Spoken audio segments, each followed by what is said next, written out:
Hello everyone, আসসালামু আলাইকুম। কি অবস্থা সবার? আশা করি সবাই অনেক বেশি ভালো আছেন। আমিও ভালো আছি, আলহামদুলিল্লাহ। সো অনেকদিন পরে ভাবলাম একটা ভিডিও শেয়ার করি আপনাদের সাথে। সো রিসেন্টলি আমার জায়নের 1 বছর হয়ে গেছে। জায়নের 1 বছর 5-6 দিন পর থেকে আমি তাকে আফটার মিল্ক টিটা দিচ্ছি। সো ভাবলাম এই ভিডিওটা আপনাদের সাথে একটু শেয়ার করি। খুবই আনন্দের এবং খুব ইমোশনাল একটা ব্যাপার, তাই ভাবলাম আপনাদের সাথে একটু শেয়ার করি অ্যান্ড কিছু টিপস অ্যান্ড ট্রিক্সও দিয়ে দেবো সাথে। আমি শুরু থেকেই জায়ানকে আফটার মিল্কটা দিই। প্রথমে আমি 1 মান্থ থেকে 6 মান্থ পর্যন্ত ওকে আফটার মিল্ক 1টা দিয়েছি।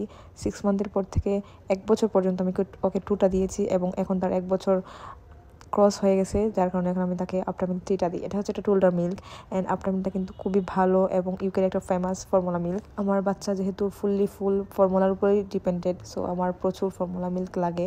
আমি একটা অনলাইন পেজ থেকে আমার জায়ানের জন্য সবসময় আফটার মিল্ক অর্ডার করে থাকি এবং আপনারা সবাই হয়তো জানেন আফটার মিল্কের প্রাইস রেঞ্জ কতটা হাই।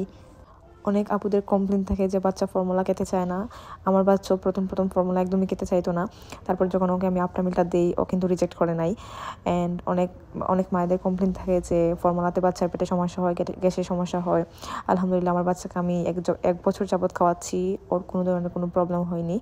আলহামদুলিল্লাহ। বাচ্চাদেরকে ফর্মুলা খাওয়ার জন্য কিছু টিপস অ্যান্ড ট্রিক্স, কিছু হাইজেনিক ব্যাপার খুব ভালোভাবে মেনটেন করতে হয়, না হলে কিন্তু বাচ্চার নানা সমস্যা হতে পারে, পেট খারাপ হয়ে যেতে পারে। সো আমার কাছে কোনো কিছু জানার থাকলে অবশ্যই কমেন্ট করবেন, ইনশাল্লাহ আমি আপনাদেরকে ভালোভাবে বুঝিয়ে দেওয়ার চেষ্টা করব। আজ এই পর্যন্ত, সবাই ভালো থাকবেন, সুস্থ থাকবেন, আল্লাহ হাফেজ।